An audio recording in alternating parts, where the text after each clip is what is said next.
start the next interview session. This is for State Assembly District 8. We have John Moore as well as Norm Ross. And we'll start with each candidate giving us a 1-minute biographical background and information piece about themselves. Let's start with Mr. Ross.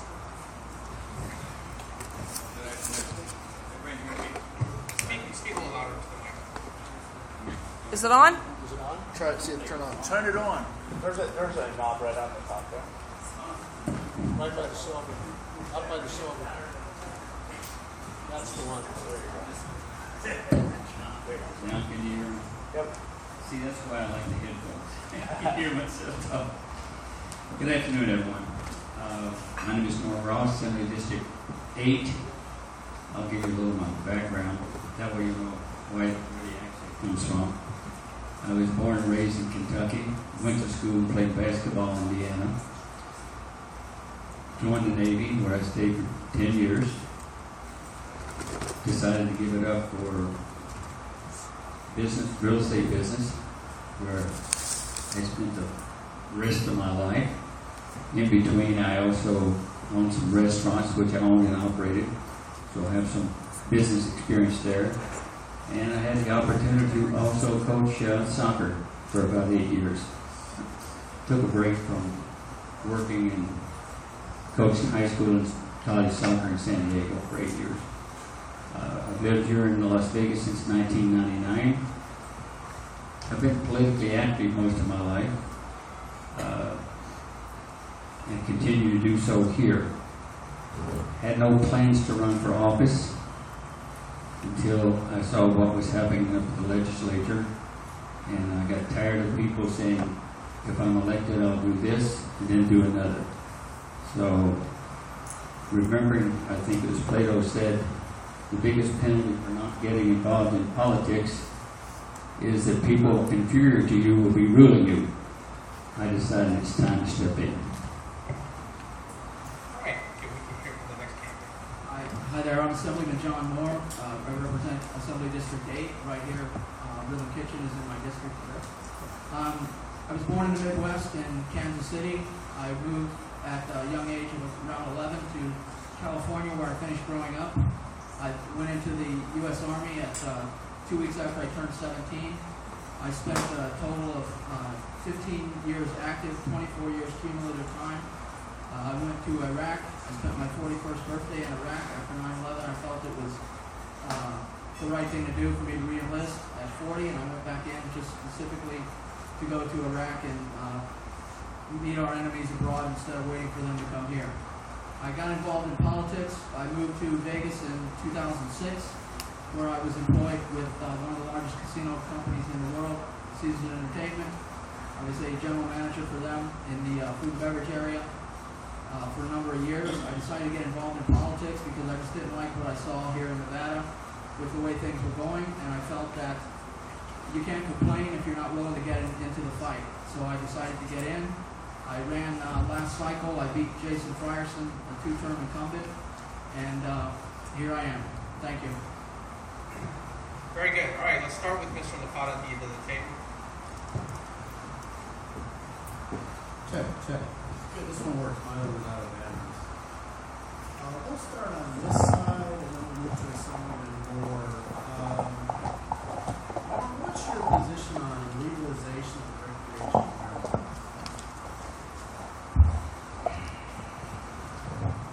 I would not be against it so long as it was, part of the bill was that you treat it sort of like alcohol is treated. In other words, if you were driving and you were under the influence, you get a ticket. I don't have a problem with people killing themselves. In other words, if you want to smoke your brains out and be a dummy, that's fine with me. Just don't ask me to pay for it. So I would not keep somebody from doing it, but I wouldn't want people to walk down the street and do it, and I would want it to be treated somewhat like we treat alcohol. All right, thank you. And then Assemblyman Moore, we'd like to answer the same question. I would support the legalization of recreational marijuana for 2 reasons. Basically, one, the tax revenue that would be generated from the sales. We already have dispensaries here on the medical side. which are contributing to our tax base as it is. So I see no reason why the recreational side should not accompany that. It's done well in Colorado, in the state, in the other states that it's been legalized. Also, I think it's a matter of choice. I personally don't partake, but I'm not going to tell you can't. It's the same way with drinking. If you want to drink, that's your business, not mine. And as long as it's regulated along the same lines, then I'm fine with it. Okay, great. Thank you, gentlemen. Thank you, gentlemen, for coming today. We greatly appreciate it. Scott kind of stole my thunder about the legalizing marijuana question, so no, we'll skip that one. You want me to ask a different question? We'll come back to you. It's too late. But Mr. Moore, I have a question for you, and this is nothing personal, but this is actually a question. It's a two-part question. So why did you switch from Republican to Libertarian Party? And the second question is, you had an incident in 2014, of course, you're familiar with, where you were you unaware of the traffic offenses and the act of warrant you had back in 2014 when you were running for office? I'll answer the second question first. No, I was not. I paid all my tickets, and I thought that I paid that one as well. It slipped through the cracks, and it was there. I took care of it as soon as it was brought to my attention. I believe I saw it on the Sunday paper. John L. Smith wrote a very nice piece on that with a handsome photo to accompany it. And on Monday, I took care of it. It was not even an issue. The second question: why did I switch to the Libertarian Party? I'm a conservative by nature, by heart, and I always will be and always have been. I switched because of several different reasons. One, I didn't like what I saw within it has nothing to do with the party as a whole, the county or the state party. I didn't like what I saw within our caucus. There was too much fighting. It's what's in it for me, backstabbing, lying, deceit. It was the most disgusting thing I've ever been a part of in my life. And I switched to prove a point to get reelected in another party. And once that occurs, then we'll see where we go from there. But my values are the same. I still put my pants on the same way every day. So nothing has changed. Just a level. Thank you.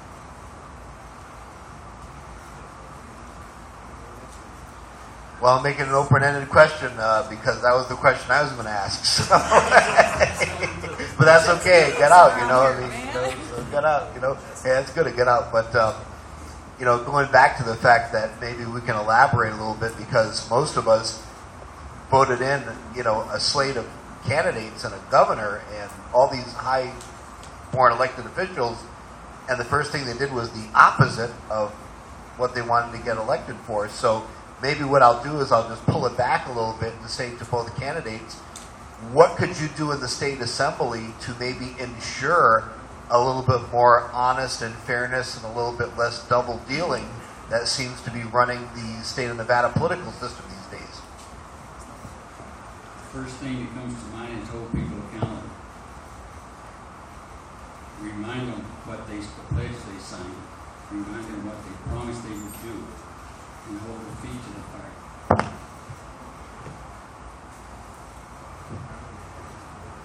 Well, I agree with what Norm said. We have to hold folks accountable for their actions. Everyone that got voted in last night said one thing and did another, I would say. The majority of folks did. There was a solid 10, 12 of us that I'm proud to say that every promise that I made in my campaign I kept. And there were a good 11 or 12 of us, I would say, that tried to hold the rest of the caucus accountable. We failed. We couldn't. We didn't have the numbers. But at every turn, as I think it's well known, my stance with most issues up there, I always took what I felt was the right side of an issue, and that fulfilled my promise to my constituents when they voted for me, put their trust in me. And sometimes that put me at odds with my own caucus, and I didn't care because if I made a promise to you and I told you I was going to do it, that was what I was going to do, irregardless of what was going to be the fallout. And one case, on a bill, Mr. Anderson, our majority leader, didn't like the way that I killed a bill in committee. I was vice chairman of government affairs, and we had a little run-in on that. So that kind of taught me a lesson early on because that happened early in the cycle. And I knew right then that things were not as they should be up there. But we have to hold folks accountable at all levels of government. You know, my question is purely nonpartisan, and that is, what would you advocate or do to increase and improve the delivery of mental health services for the citizens of Nevada?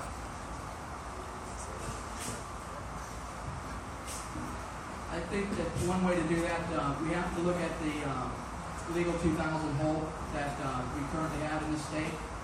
I think it's not being administered in the most effective way that it could be.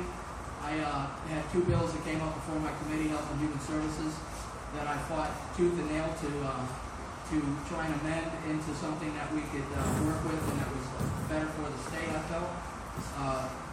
And as a result, we weren't able to get that done, so I killed both of those bills. And I think that with the Legal 2000 hold, right now, there's too many people that can initiate a Legal 2000 on somebody. In other words, they can take your liberties away for up to 72 hours based on a statement you make, an action you make, or whatnot. And I feel that the only folks that should be allowed that privilege would be obviously law enforcement, a medical doctor, a psychiatrist, or a psychologist. Those type of folks, not a marriage counselor and all these other folks that they want, a nurse, none of that they wanted to add into those bills. And so I think we need to look at that first, and then we can begin to start looking at the other areas where we can deliver better mental health care for our residents. Can I just jump in? I will predate Yeah, yours. yeah. I just wanted to jump in because little personal thing happened. I was engaged to be married 5 years ago. My in-laws were killed that week. My fiance had a severe brain injury, rendered her with the mind of a 6-year-old. And somehow she got out of the mental health system in California. She's in Nevada right now, but I'm grappling with that responsibility. She's a danger to herself and others. So as just a layman outside of this, if I wanted to take my ex-fiancée and maybe save her life by doing the Legal 2000, where would I start? You can call law enforcement or take her to a hospital. Probably UMC, I would say, might be the best because they have qualified folks there that can evaluate her, and then they can see where she would best fit in to get the kind of help that she needs. That would be my suggestion. The only other comment I would have on the subject is that I'm not big on raising taxes for just raising taxes, but if there is a need for such things as more mental health funding, I would obviously be in favor of it. I'm not in favor of giving anybody much power to have somebody acquitted. I mean, put away. I mean, that's a hard subject, and it's something that you have to do when it's necessary, but at the same time, it's something we have to guard against also. It's one of those things that's either she's going to hurt somebody or somebody's going to hurt her. Because a 40-year-old woman, 5'11", athletic, when they start acting out, it does tend to attract law enforcement, bouncers, people that are offended, whatever else. But it's just a matter of time. I could be wrong, but my guess is most of the time the psychiatrists go on the side of not putting them in when they should. I'm just guessing. So I'm Tim Pitar. I want to tell you both welcome home and thank you for your service. As an Army veteran, I appreciate you coming out with the veteran community and stepping up to tackle the issues of the Republic. So my question is a two-parter. Mr. Moore, given the current sentiment of anti-establishment, no matter who's in office, why do you feel you should be reelected? And to my question, Mr. Ross, given someone who, I did a quick Google search of you, didn't come up with much, why should anyone vote for you? So I guess Mr. Moore, go first. I think that I should be reelected. I've served my constituents well. I've fought tooth and nail to do what I felt was right and to do what my constituents have asked. Sometimes, during every major bill that we had during the session, I always had one of my secretaries solicit what our constituents, or a broad base of our constituents, felt on an issue through email or through top phones or whatnot. And sometimes I didn't agree, but I voted the way that my constituents asked me to vote. And because I wasn't up there to represent me, I was up there to represent my constituents, and that's how I feel. And I'm very proud of my my service to the state, what I've done, and I feel that I should be reelected based on my past performance and what I can bring to the state in the future.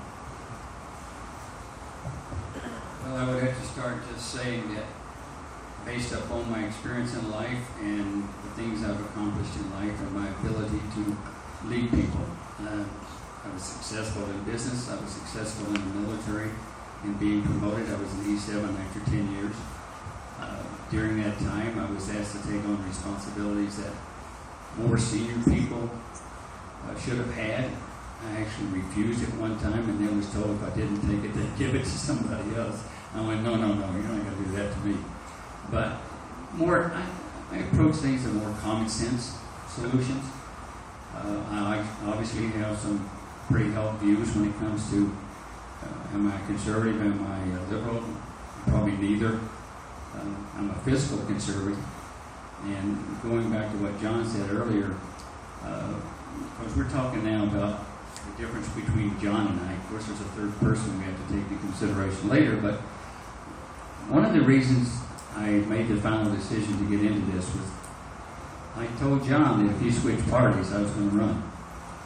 Because I don't think he can get elected as a libertarian, and I don't think he could be effective as a libertarian. There's only like a couple hundred libertarians in the district.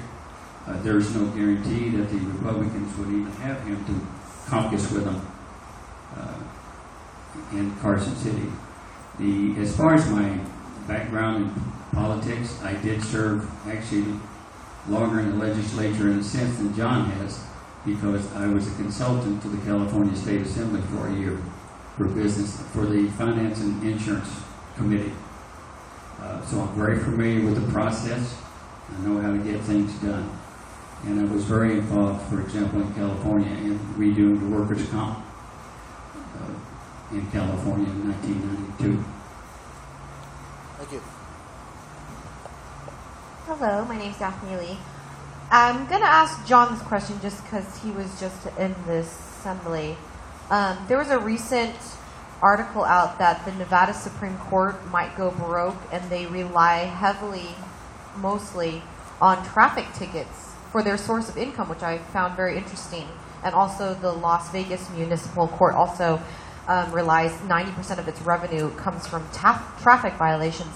Is that something that legislators see up in Nevada, like how they budget? And is that kind of an unfair process to put that on the local police departments to be revenue generators in order to sustain governmental functions, and then kind of forcing them to maybe unduly reallocate resources in order to meet those demands?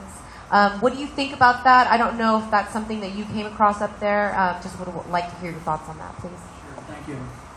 We didn't specifically deal with any budgeting questions dealing with the court system last cycle. However, that is one of the items that is in the budget for the state.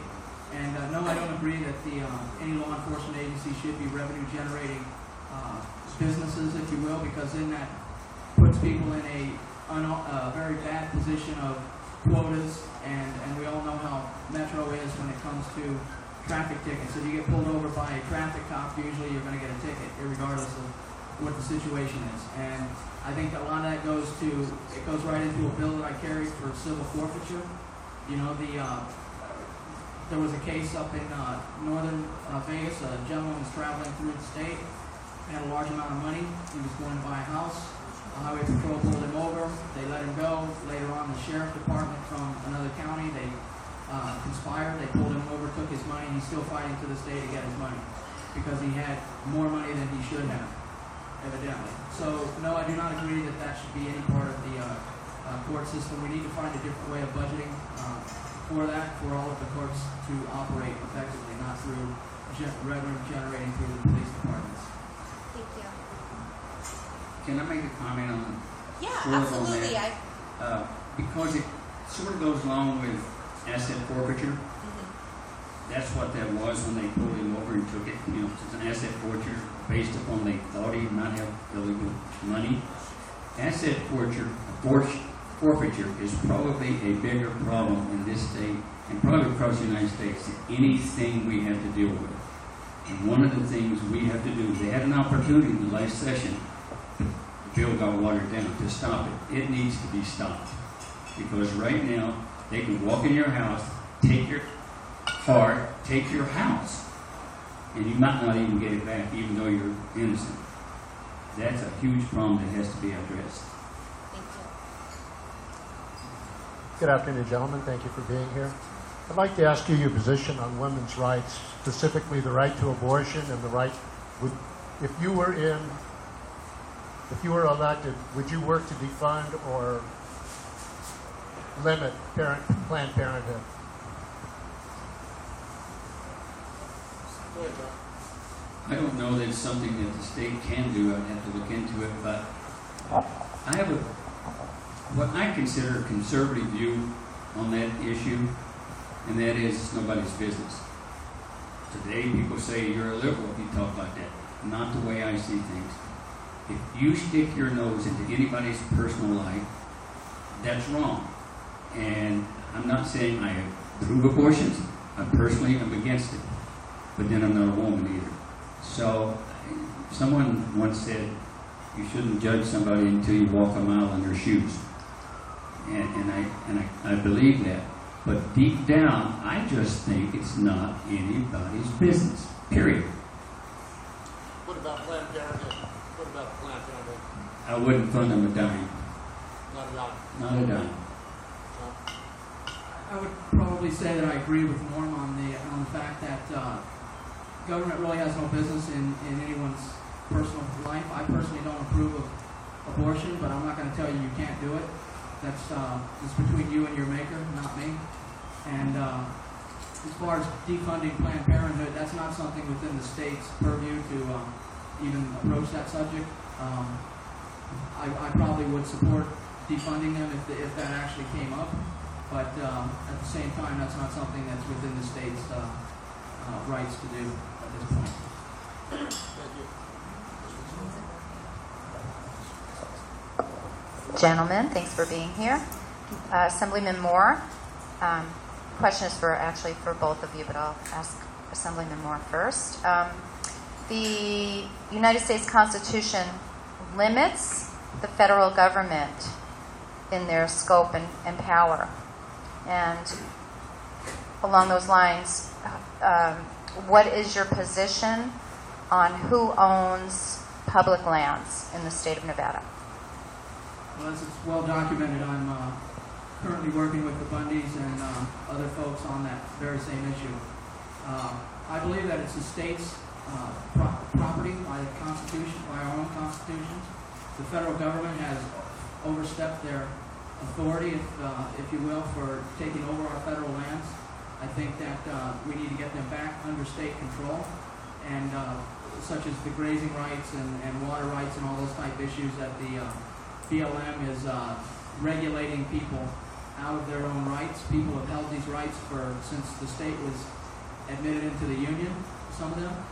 And now the BLM is coming along and taking those rights away because it's for the good of everyone, they say.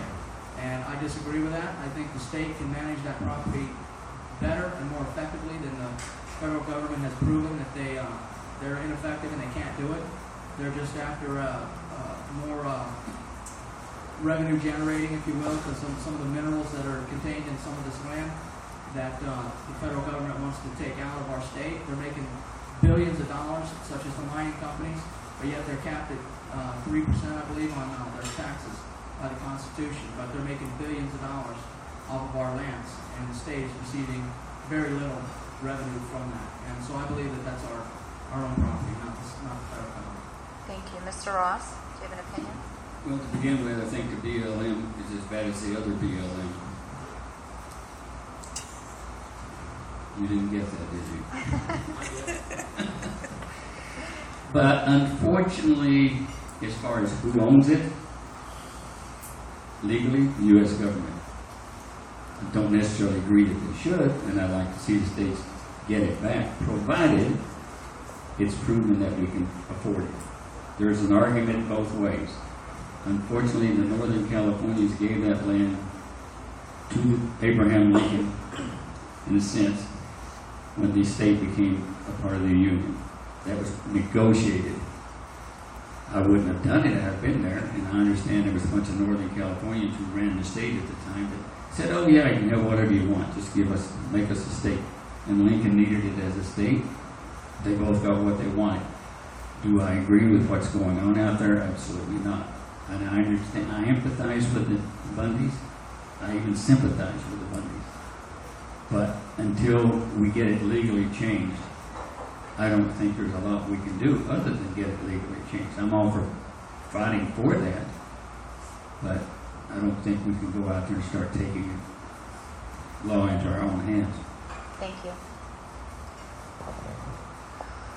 Good afternoon. I want to thank both of you for taking time out of your Saturday to come. It's not the easiest thing to sit up there and answer these questions. My name is Jim Jonas. I am the radio show host for Veterans in Politics. I will start with Mr. Moore and then Mr. Ross. If you can also add your what you feel about this. Assemblyman Moore, first, I think you guys did a really good job. I know that the tax increase, I didn't agree with that. But there was some really good legislation that did come out of this last session. And one of it, I think, was education.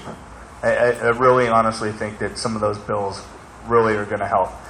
But you knew this was going to happen as soon as the whole educational savings accounts came out. Is there anything that you guys are going to take up this session to clarify the language? Because right now it's still with the Nevada Supreme Court that it's actually unconstitutional by the state constitution. It's kind of a similar argument of separation of church and state, only it's a little different language at the state level. Is there anything in the works this next legislative session to clarify the language a little bit more? Because I think savings accounts is a great idea. I mean, it is the parents' money. They should be able to choose what school they send their kids to, and they should be able to take that money. But however, because some parents have chosen to go to private religious schools, now all of a sudden there's this big fight, separation of church and state.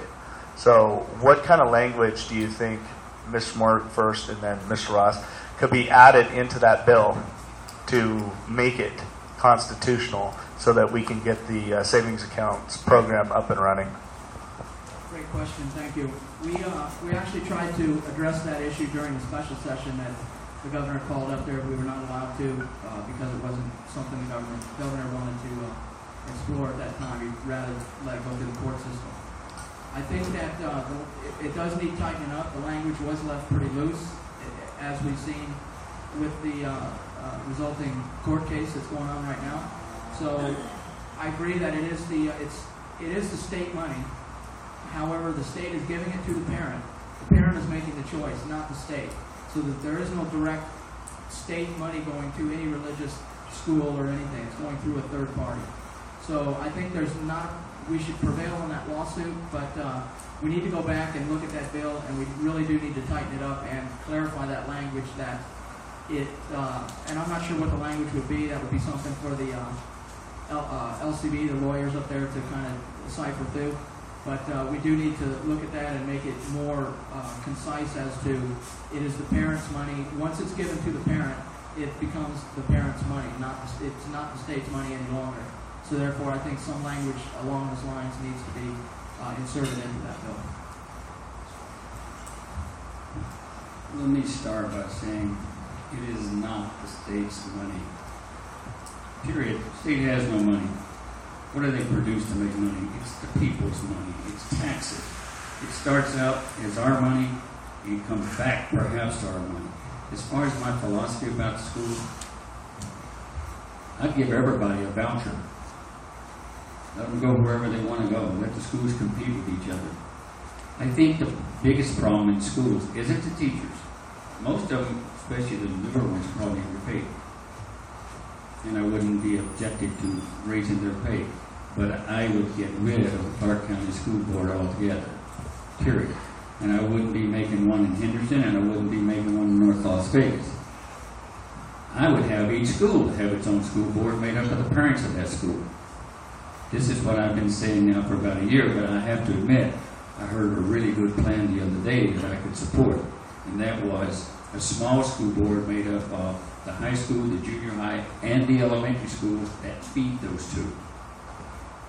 That would be a really good plan. It's still small enough that the community controls it, the parents are involved, and you don't have all the bureaucracy you have now. My feelings about, I don't think we're underfunded, like the teacher said earlier. And the reason I don't think we're underfunded, I don't necessarily agree that we need 20 kids in a class. And I say this drawing on my experience. I grew up in rural Kentucky where there was 8 rooms. First grade through 8th grade. We had about 50 kids in each school, each room. In high school in Indianapolis, we had 30 or 40 kids in a room. Having that many kids in a room is not the problem. It is not the problem. You can teach 50 kids if you have control and you have discipline. I was also, as I said earlier, a high school coach. There's good teachers and there's bad teachers. You have to want to teach to be a teacher. In fact, you shouldn't do anything in life for the money. You should do it because you enjoy it. If you enjoy it, you'll make a living at it, whatever it is. And you become the best at it when you really like doing it. When I was coaching high school soccer, some of the kids were complaining about the algebra teacher. And I said, well, doesn't he help you? And I said, well, what happens if you don't know how to do one of those? He said, no, he just comes in the morning, gives us a book, and says, do chapter 21. I said, what happens if you don't know how to do one of those problems? He said, look for the answer in the back of the book. He doesn't even get out of his chair the whole day. Now, the guy had been teaching like 30 years and should have been retired. That's a major problem in education when you let people hang on and hang on and hang on and hang on like that. You got to be able to separate the good from the bad. I love teaching. I'd probably teach today if I had a teaching credential, but I don't. So, best I can do is to help otherwise. Thank you. Good afternoon, gentlemen. Thank you both for coming here today. My name is Karen Stillman. I'm the Auxiliary Director with Veterans in Politics, and I was just informed by our illustrious president that we don't have enough time for me to ask my questions, so you both just got really lucky.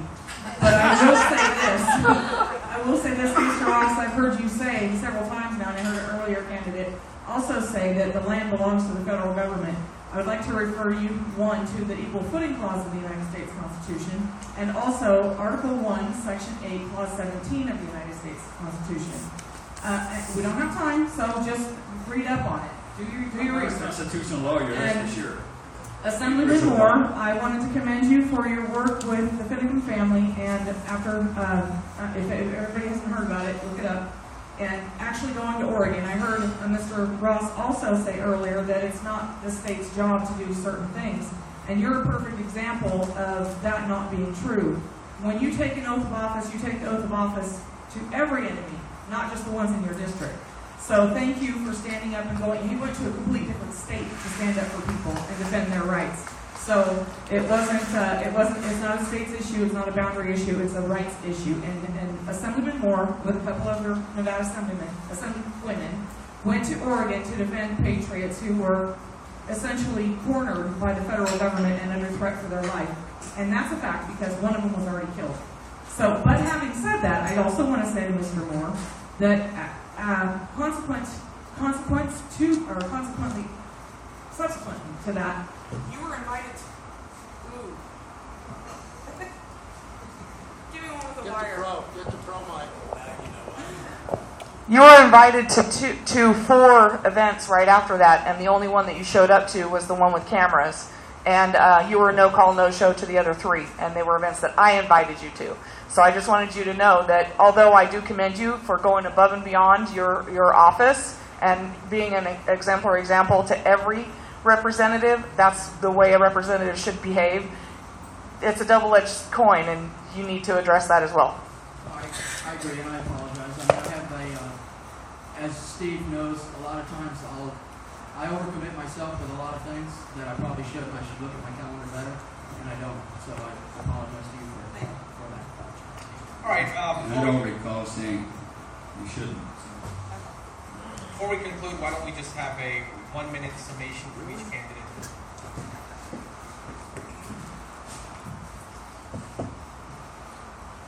The only thing I would want to say that hasn't been said already is I'm not looking for a job. I'm not looking to change my vocation. I am willing to do what I can at this point in my life to give back to the country and to the state. If I were looking for a job, I wouldn't hire somebody who's looking for a job as a politician. That's the problem. They get into office as a non-politician and then they become politicians.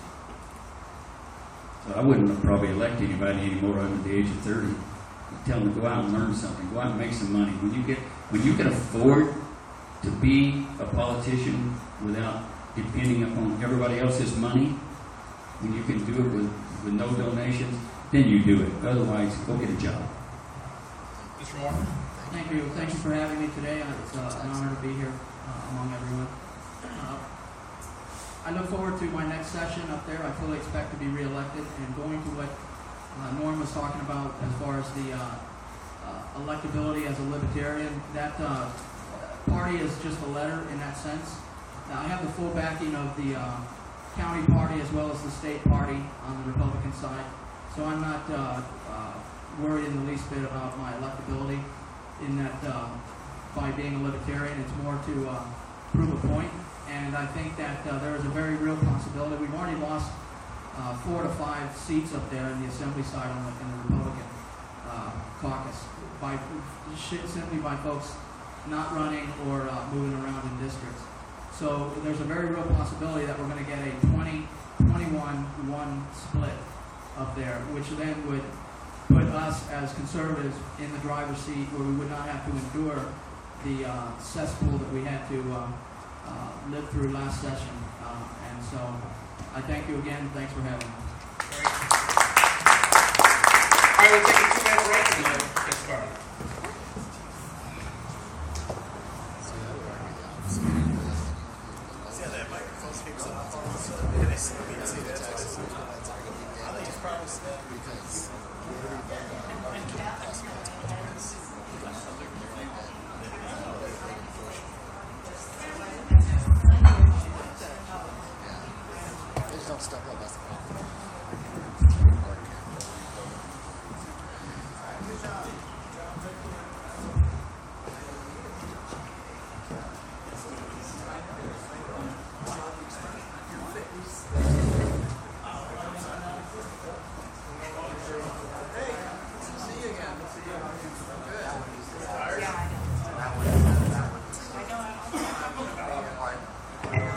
Panel members, we got to be out of this room by 4 o'clock, so just to let you know. So I'll be cleaning up while you guys are interviewing the last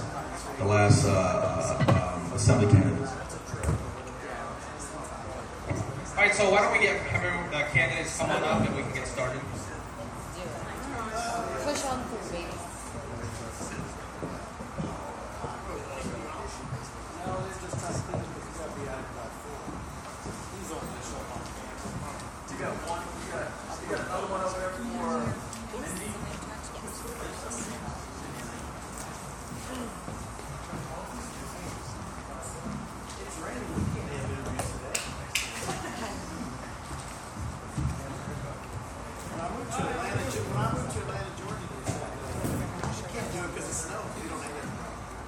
All right, we're ready to get started. This is the final interview session today. This is for State Assembly District 9. We have Mindy Lloyd and Diana Moore. If each candidate could give us a 1-minute summary about their background. Let's start with Ms. Lloyd. Good afternoon, and thank you for having me here this afternoon. My background is I've been here since 1995 in Las Vegas. I currently work as a judicial aide for the Judge William Kephart, who is our district court here in Las Vegas. My background is I am an advocate for our community, doing a lot of work for domestic violence and trafficking issues here. And I am a huge supporter of and being with law enforcement and our first responders. I feel like I'm the best candidate for this position because you know, as all we are faced, our state, not just in my district, is a huge future of devastation. And I look forward to representing our state of Nevada as a city. Ms. Zora? Thanks for having me today. I am a 53-year resident here in Las Vegas. I'm highly invested in this community. Married, have 3 grown children who also live in this community, 2 grandchildren, and have received 2 degrees from UNLV, pre-med degree and a nursing degree. I've worked at the Las Vegas Metropolitan Police Department. I was actually the first female criminalist hired by the lab back in 1975, and I've worked as a toxicologist for APL labs. I've got a nursing degree. I worked in pediatric nursing as a staff nurse and charge nurse at UNC, and got totally immersed into the world of politics around the year 2000, and absolutely love it. I'm now retired from nursing, but I've been involved in the Clark County Republican Party, not just as a Central Committee member, but also as a district trustee in 2 different districts, depending on where I lived. I've chaired the Open Day Dinner. I've always been on the state Central Committee as well. And in 2012, I ran for National Committee Woman, and I'm currently serving in that capacity. And very much looking forward to going to the national convention. It's going to be very interesting. All right, let's start with some questions. We'll start with Mr. LaFava.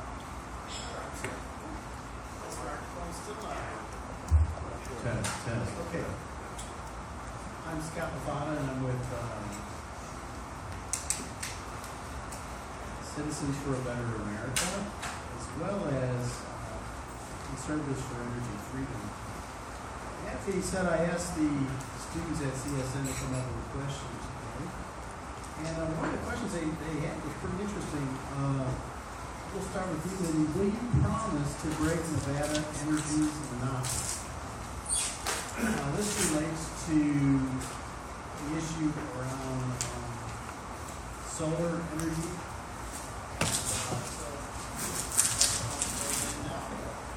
Yeah, let's get to the other microphone. So that relates to solar energy in terms of availability to the citizens of our district. And by the way, I'm a voter in District 9, so I'm really interested in these answers personally. As a voter in District 9, like yourself, I am concerned with our solar issues, with what's going on. I believe that right now there's a lot of issues that needs to be fixed, and I look forward to our state and for our future assembly and to strengthening any language to help fix our solar energy issues. Okay. Let's move over to Diana. Diana, I'm going to ask you a totally separate question, and that it revolves around the legalization of recreational marijuana, and we'd like to hear your position on that today. I think that there's a lot of merit medically for marijuana. It has been proven time and time again to have health benefits, to relieve pain, lessening seizure activity in uncontrollable seizures. The benefits abound. So I am very much a proponent of the medical marijuana. I have grave concerns about the recreational aspect of that being legal in any state. I've seen what has happened in several other states that have gone that route, starting off with the medical marijuana and then going to the recreational legalization. And there are so many problems with the regulation of that, so that it doesn't harm the community, the citizens in the community. So I would have to draw the line on wanting to take that step into the legalization for recreational use. Mindy, just a quick response from you on that in terms of recreational marijuana. I would agree medically and specifically for those who are faced with autism. It hasn't been thoroughly approved yet, but I believe there is a necessity that can help our autism community, that are those that are faced with that. And recreational use for me, in a criminal standpoint,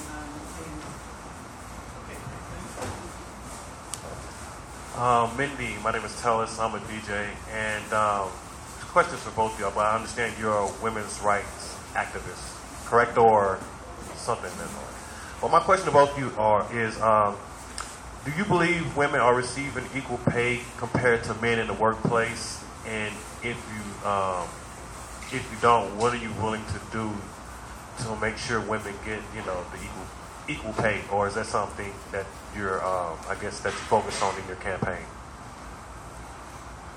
Do you want me to answer? Both of you guys, just for both. I think that should be, as in the state issue, I think that should be both equal for men and women. Whether we're advocating for women's rights, it's just we're advocating for pay for those who are doing legal work. I think that's just common sense to me. I agree with you. I think that if it's an equal sort of job for men and for women, certainly equal pay. But there are some jobs where physically women are not able to compete as a man would. So in that respect, I don't think it's fair to expect the women to perform at the level of the man simply because they're not able to physically. That being said, overall, I think nationally, women are compensated equally as men are, and other issues that need to be taken into consideration are the maternity issues. If a woman wants to take off, for child care after a child is born, I know they've implemented the paternity leave for the fathers, and but I don't think it's an issue really anymore of women being grossly underpaid as they were at one time. Not in this moment. This question is for both of you. What kind of experience have you had working or helping the veterans over your working lives? And if elected, if you could do one thing to help the Nevada veterans, what would it be? In my background, being in front of the courts every day, we see a lot of our veterans that have come back from after dealing with their service. Our town is, we're very a unique state, a 24-hour state, whether it's, gambling and drinking. And when our men and women have come back from their duty, they come back, but really their minds are not here. So it forces them to not be forced with their families. And what happens when, let's say that they are involved in a DUI, not only is it the veteran that's faced with that issue, it becomes your military family. Your military family, can it be your immediate family to your military friends and family, and those that are protecting you within your force. Should I be a voice for our veterans up in the state of Nevada? I think what's more important is that they need better access, specifically to our Veterans Hospital, because I know they're doing everything that they can, but it's not enough. Not enough to where they're making them wait and forcing them just to give them some type of medication just to hold it over. Better access to better resources that actually work. And people that are not just there, that have created these positions for employment, but actually are there for our veterans and families. In addressing that,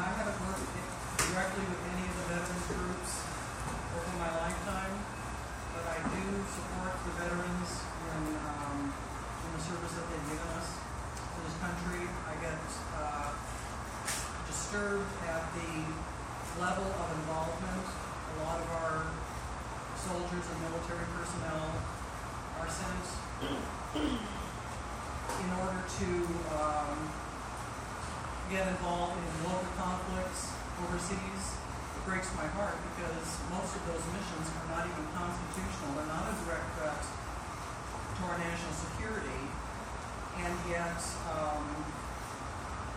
these brave men and women who are in service, oftentimes end up getting killed or maimed and harmed in so many ways, and they require a lot of services once they're back home again. And like what Mindy had said, so many times they wait forever to get the services that they need, and they're put on medications and categorized as having mental health issues, and I'm sure many of them do, but they need to be adequately diagnosed. I think that the health services for the veterans and the care that they need after their service is something that's desperately needed in every state in the country, and certainly in our local states. We have so many that are on the streets too as homeless. It's a big issue. Thank you. I have and perhaps if you've been here, you know my question. It's the same one on all panels, and that is, we know that there's a serious need for increased resources for mental health services. It's very much underfunded and underserved in Clark County and perhaps in Reno as well. However, this is a crying need in our community. But I'm going to ask you to do something a little different, not give you each the same question, but address, first of all, Ms. Lloyd, because of your involvement in the judicial system, what would you propose to do as an assemblywoman in the Nevada legislature to increase the service, mental health services for the citizens of Clark County? I'm sorry, I didn't hear you. Well, what would you do as an assemblywoman in the legislature? No, I said, what was your name? I wanted to... Okay, they take the name tags away. I'm Robert Luke. I'm a former judge and a practicing attorney, 42 years. So, here's how I look at that. When we talk about our military, we always recruit for the best guns, the best guys to fight for us, whether it's the best candidates to speak for our state. We don't recruit enough of the best to represent these positions of mental health. We have these jobs that are there, but they are not the best qualified people at hand in these positions. Do you understand what I'm saying? No, I know what you're saying. I'm just asking, what would you do?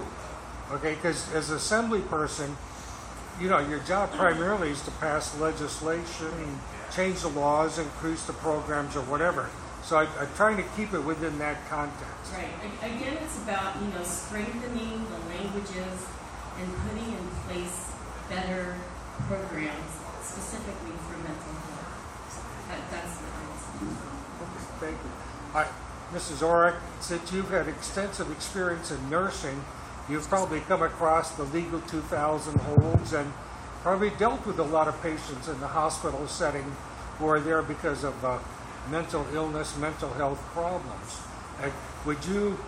Would that change or help your perspective in what you would propose to do in the Nevada legislature to improve mental health services in Clark County? Well, in pediatrics, I didn't run across mental health issues quite as much as you might think. Okay, I didn't know what your... That being said, we have several avenues currently for receiving care for mental health issues.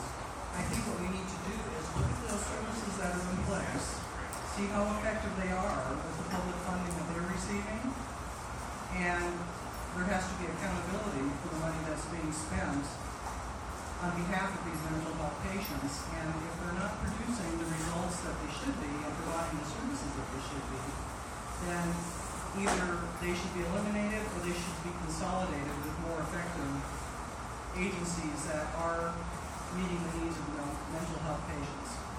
All right. Thank you very much. Here. Get it, John. My name is Tim Batar. So I'm a Global War on Terror veteran and the only millennial here, I'm assuming. So my question is for you on specifically how you would vote as an assembly member representative. So a lot of millennial Republicans like myself are in favor of legalization of marijuana. We don't see a point in standing prudent to this kind of thing. So my question to you is, on any issue, whatever it be, would you vote how you think things should go versus the will of the people? So if, let's say we got together and said, hey, Assemblywoman, we want to legalize recreational marijuana, but you're against it. How would you go about that question of whatever issue you want to bring up? But the question of direct representation or implied representation. Well, I think with the, like I stated earlier, with the legalization of the marijuana issue, you have to look at how all of the constituents are affected. And if you look at some of the states that have passed the legalization of marijuana, like the state of Washington, the parks, the beautiful parks that they have out of waterways are now overrun with people that are just like stoned. And it's gotten out of control. My older son and his wife lived up in Washington for many years, and they saw the change once that legislation went into place. Now, that's not to say that in a case like that, you have to have proper regulation. There have to be consequences for behavior. So, not that it couldn't work, but you would have to take such a close look at how something like that could be put into place where everybody in your state would be, they wouldn't be negatively impacted by, somebody's choice of wanting to use marijuana legally. Just like with drinking alcohol, it's a regulated product. You can't drink and drive or, use the product in the improper way or it impacts others in your community as constituents. So, thank you. Ms. Lloyd? I would agree that stated if it is the law of the land, respect it. Meaning that if it's for a medical necessity, I am for it. Not my personal I would look at it if it's a necessity for people. Thank you. Hello, my name is Daphne Lee, and I'm a local civil liberties activist. As you guys, I'm sure you're well aware, that we've had a revelation that we have warrantless spying of every American currently in our country by our federal government. And while there have been shallow attempts to rein that in, nothing has occurred. And right now we have about 4 presidential candidates left. And as far as I can tell, none of them have taken a stand to protect your privacy. So where would each of you feel it's appropriate, or would you feel it's appropriate? Would you support legislation at the state level to interpose against the federal government by, say, not complying with the NSA or taking away resources from the NSA at a state level to help combat that federal encroachment on your Fourth Amendment rights?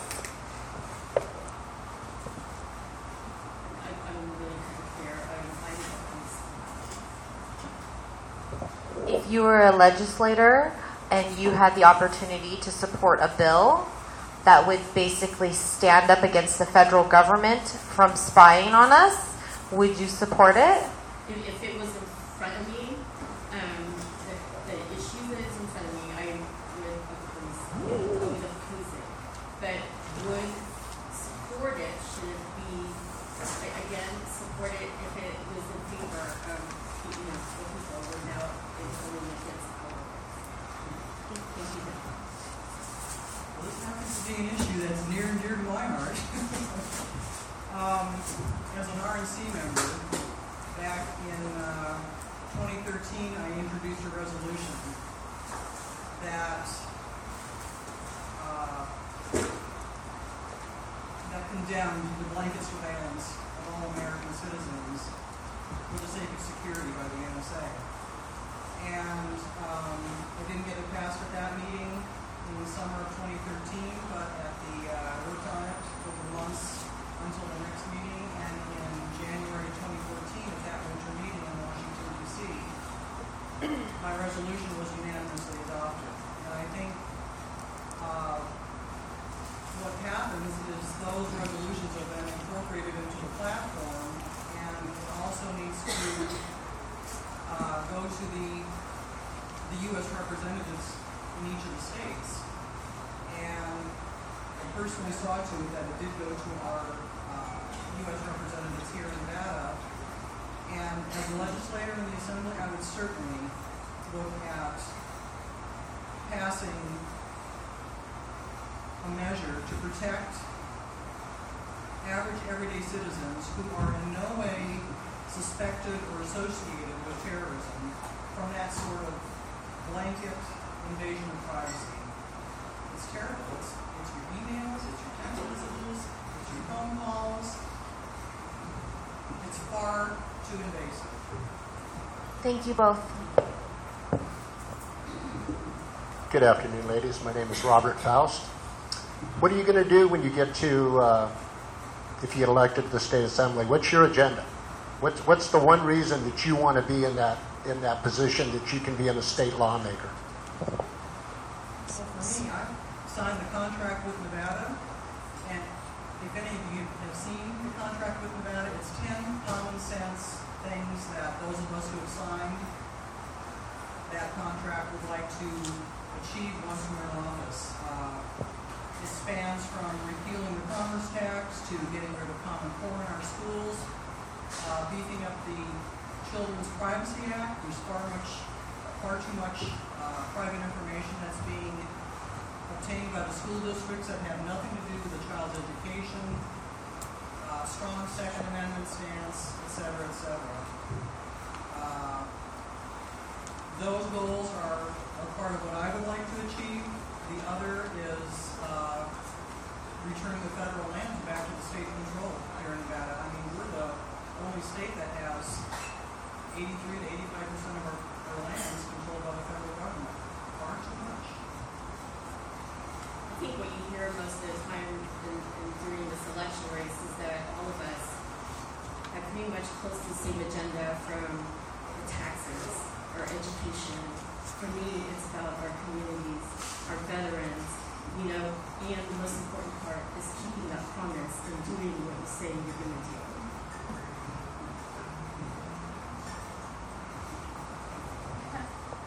Ladies, thank you for being here. Cindy Lake. Ms. Auroch, first and foremost. Since you've signed the contract with Nevada, have you also signed the Taxpayer Protection Pledge? And how would you have voted had you been a legislator in the last session on the $1.1 billion tax increase? Yes, I have signed the Taxpayer Protection Pledge. I did it on November 19th of last year, and I would not have voted for the commerce tax in light of the fact that last November the margins tax went down in flames by nearly 80% of the voters. And if any of the Republican legislators that were running for office had run on the platform that I'm going to run so I can raise your taxes, none of them would have been elected or re-elected, and yet they got into office as being supposedly conservative, fiscal conservatives, and ended up a majority of the Republicans signing on and voting for the commerce tax. It was a strong group of about 10 of them who did not do that, and I would like to increase the numbers of that particular group. And just to append to that, what does being a Republican mean to you? To me, a Republican means being a fiscal conservative, a strong supporter of the Constitution, and swear an oath of office to, making sure that your legislation that you passed is constitutionally necessary. And reducing the size of the government and not raising taxes. Thank you. And Ms. Lloyd, did you get all those Yes, questions? I did. Okay. Yes, I would have voted against the taxing. But one of the reasons for that is that when we talk about the 10 that we are discussing today, we call them the one-termers, the one-term people that we hope that will not come back to Nevada. It's sad because, one, we didn't think about the people enslaved. You know, the people that had put a lot of promise into them to putting them in that position.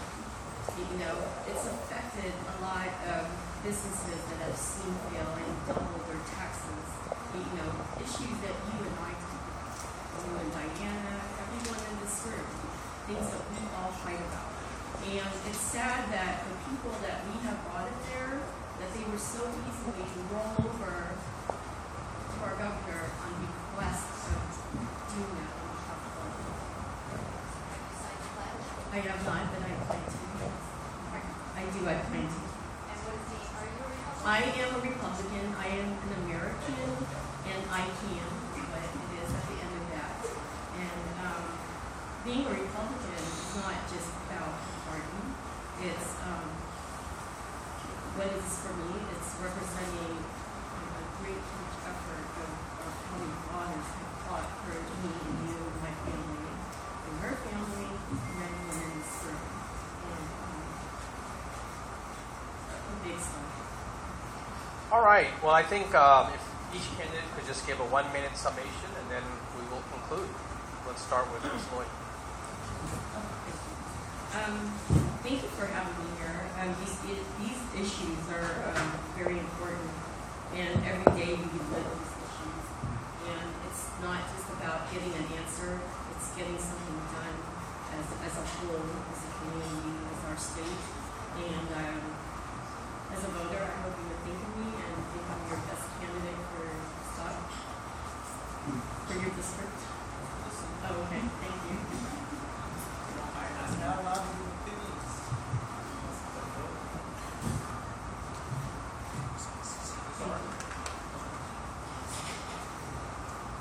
You know, when I look at the last legislative session, it really breaks my heart because for the first time since 1929, we had a majority of Republicans in both houses of the state house. And I think it was such a travesty of what they did, such a blown opportunity in not being able to represent their constituents like they were supposed to. And for me, that's critically important. I think most of our legislators have lost sight of what it is to be a representative. I mean, if I get elected, I work for you.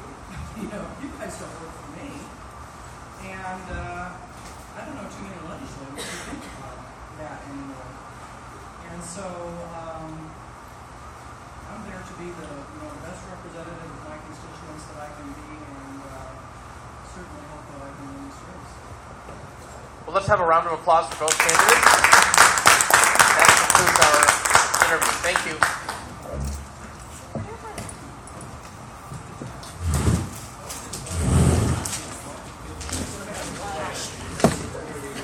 All right.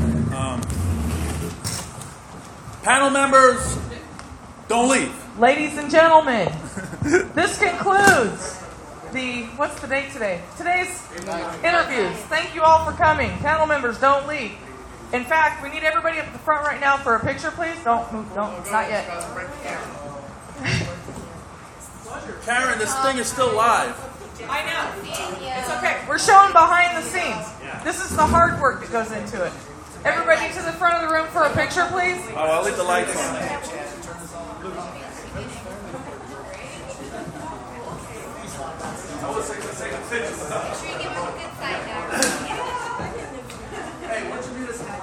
We need the tall people in the back. You guys know how to do this. Come on.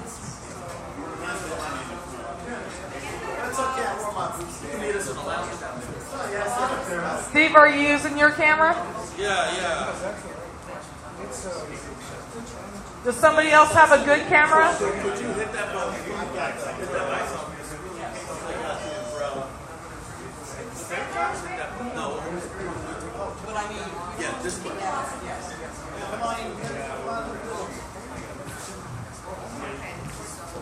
Hey, Judge Luke, come on. Judge Luke, stop flirting. Judge Luke, get at the front. You're short. Oh, We can't see. Come on. You got everybody? Got Come on, right here. There you go. Don't block Daphne. She's pretty today. we can switch. Okay, no more. Okay, got it. Well, let me double check. Oh, Wait, don't go anywhere. Yeah, that's a good one. Okay. Don't go anywhere, panel members. Start deliberations. 1, 2, 3, go!